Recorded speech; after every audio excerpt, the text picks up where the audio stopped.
Dinajpur board 2024 গুণোত্তর ধারার একটা উদ্দীপকের অঙ্ক। তো এখানে দেওয়া আছে কি একটি গুণোত্তর ধারার সপ্তম পদ দেওয়া আছে √2 ডিভাইডেড 27 এবং দশম পদ দেওয়া আছে √2 ডিভাইডেড 81 √3। তো এখান থেকে কি করতে বলছে, ধারাটি নির্ণয় করতে বলছে। তো এখানে গুণোত্তর ধারার ক্ষেত্রে প্রথম পদ, এখানে প্রথম পদ গুণোত্তর ধারার প্রথম পদ কি দ্বারা প্রকাশ করা হয়, আর সাধারণ অনুপাত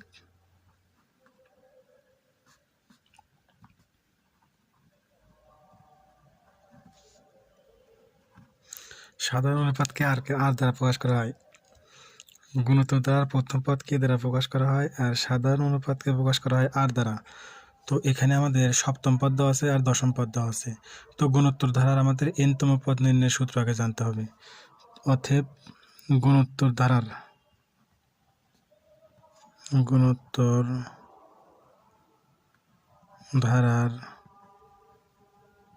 এনতম পদ সমান ar⁴n-1। এটা হচ্ছে গুণোত্তর ধারার এনতম পদ নির্ণয়ের সূত্র। কিন্তু প্রশ্ন মধ্যে দেওয়া আছে কি গুণোত্তর ধারার সপ্তম পদ। তো অতএব সপ্তম পদ সমান ar⁴ এনতম পদ ছিল জন্য আমরা n-1 লিখছি, যেহেতু এটা সপ্তম পদ, আমাদের সপ্তম পদ দেওয়া আছে, এই জন্য এই এর জায়গায় লিখবো কত 7-1 সমান ar⁴ 6।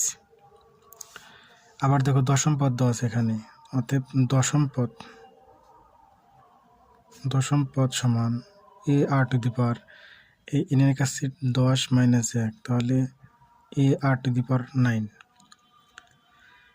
এখন প্রশ্ন মতে দেখো এই সপ্তম পদ সমান দেওয়া আছে √2/27। তো সপ্তম পদের মান বের করছি কত, ar⁴ 6। তাহলে ar⁴ 6 সমান লিখবো কত √2/27, √2 ডিভাইডেড 27, এটাকে ধরবো 1 নং সমীকরণ। আবার দশম পদ দেওয়া আছে √2 ডিভাইডেড 81 √3। তো দশম পদের মান বের করছি ar⁴ 9। তো লিখবো ar⁴ 9 সমান √2 ডিভাইডেড 81 √3, এটা ধরবো 2 নং সমীকরণ। তো এই 1 এবং 2 নং সমীকরণ থেকে আমাদের এ এবং আর এর মান বের করতে হবে। আমাদের ধারা নির্ণয় করতে গেলে এর মান লাগবে এবং আর এর মান লাগবে। তো এখান থেকে আমাদের এর মান এবং 1 এবং 2 নং সমীকরণ থেকে এর মান এবং আর এর মান বের করতে হবে। তো এ এবং আর এর মান বের করতে হলে এই 2 নং থেকে 1 নং বিয়োগ করতে হবে। তো লিখব 2 নং বিয়োগ 1 নং সমীকরণ, 2 নং বিয়োগ 1 নং সমীকরণ। তো 2 নং সমীকরণ আমাদের কি দেওয়া আছে, এখানে 2 নং সমীকরণ দেওয়া আছে ar⁴ 9, আমাদের ভাগ করতে হবে, ভুল বলছি, 2 নং থেকে 1 নং কী করতে হবে, ভাগ করতে হবে। মনে রাখবা সমান্তর ধারার ক্ষেত্রে 2 নং থেকে 1 নং বিয়োগ করতে হয়, আর গুণোত্তর ধারার ক্ষেত্রে 2 নং থেকে 1 নং ভাগ করতে হয়। যেহেতু আমাদের ধারাটি ছিল গুণোত্তর ধারা, এই জন্য কী করতে হবে, 2 নং থেকে 1 নং ভাগ করতে হবে।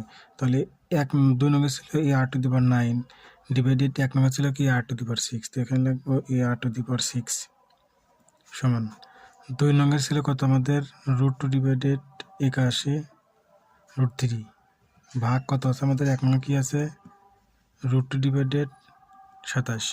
তো আমি আবার বলতেছি, এ এবং আর এর মান বের করতে গেলে আমাদের কি করতে হবে, 2 নং থেকে 1 নং ভাগ করতে হবে। এই জন্য 2 নং থেকে 1 নং কী করছি, ভাগ করছি। তো 2 নংয়ের বাম পক্ষ লিখছি, ভাগ দিয়ে 1 নংয়ের বাম পক্ষ লিখছি, ইকুয়াল 2 নংয়ের ডান পক্ষ লিখছি, ভাগ দিয়ে 1 নংয়ের ডান পক্ষ লিখছি। তো এখন দেখো এখান থেকে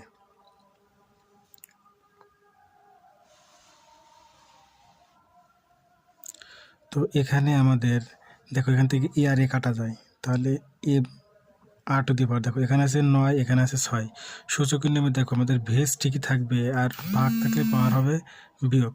তো আমাদের এখানে কি করতে হবে, এই 9 থেকে 6 বিয়োগ করতে হবে। তাহলে 9 বিয়োগ 6 সমান দেখো এখানে কি আছে আমাদের √2 ডিভাইডেড 81 √3, এখানে আছে ভাগ, তাহলে আমরা ভাগ থেকে গুণন করব। তো আমরা যখন ভাগ থেকে গুণন করি তখন ডান পক্ষের সংখ্যাটার চেঞ্জ হয়ে যায়, হরকে লব করতে হয়, লবকে হর করতে হয়। তো এখান থেকে আমাদের 27 যাবে উপরে আর √3 আসবে নিচে, বা r⁴ 9 থেকে 6 বিয়োগ করলে থাকে 3 সমান, দেখো এখান থেকে এই √2 কাটা। এখন এটা কাটতে হবে 27 অক্ষে 27, এই 27 81-এর ভিতরে কয়বার যায়? 3 বার যায়। তো দেখো উপরে আমাদের কত থাকে? 1 থাকে, আর নিচে কি থাকে? 3√3, নিচে থাকে 3√3। তো এখানে আমাদের যেহেতু আর এর মান বের করতে হবে, তাহলে আর এর মান বের করতে হলে আমাদের কী করতে হবে? এই 3কে কাটতে হবে।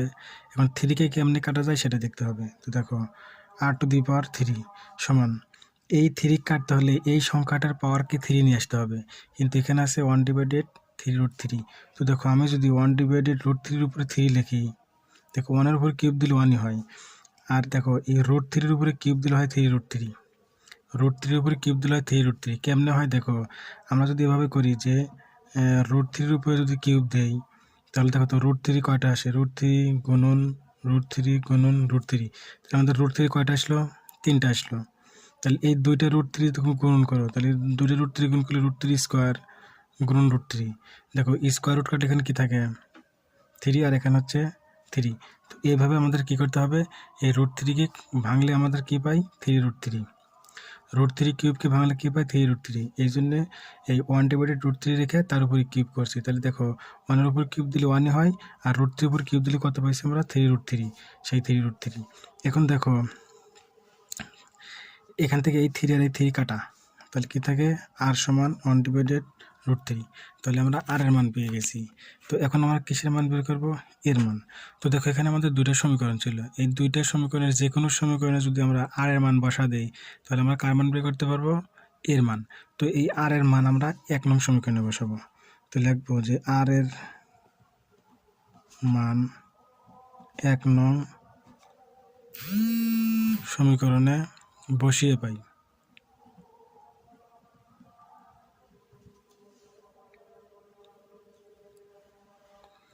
তো আমাদের 1 নং সমীকরণটা কী ছিল সেটা আগে লিখে নিই। এ r⁴ সমান ছিল √2/27, এটা আমাদের ছিল কি? 1 নং সমীকরণ। এখন এই 1 নং সমীকরণে কী বসাবো? আমরা r এর মান বসা দেব। তো একটু খেয়াল করে দেখো এখান থেকে, r এর পরিবর্তে লেখাবো 1/√3, তার উপর কত লিখবো? 6 সমান √2/27। তো এখানে a ইন্টু 1/, এই √3-এর উপরে যদি 6 লিখি, তাহলে আমাদের রেজাল্ট আসবে কত? 27 সমান √2/27। ভালো করে খেয়াল করে দেখো, √3-এর উপরে 6 দিলে আমরা কি পাই? 27। কেমনে পাই? এই √3-কে তুমি 6 বার গুণ করো, এই √3-কে 6 বার গুণ করে, √3-কে 6 বার গুণ করলে আসে আমাদের 27। আচ্ছা, এখন দেখো উভয় পক্ষ থেকে 27 কাটা, তাহলে দেখো এখান থেকে আমাদের এর মান কত বাড়াইলো? √2। এই 27 আর এই 27 কাটলে এই পক্ষ থেকে 27 কাটলে থাকে a, আর এখান থেকে 27 কাটলে কি থাকে? √2। তাহলে দেখো আমাদের এখান থেকে আমাদের অলরেডি দেখো r এর মানও বের হয়ে আসছে, এখান থেকে আমাদের কিসের মান বের আসছে? এর মান বের হয়ে আসছে। তো এখন আমরা কি করতে পারি? ধারা নির্ণয় করতে পারি। তো ধারাটি দেখো, ধারাটি হবে এরকম,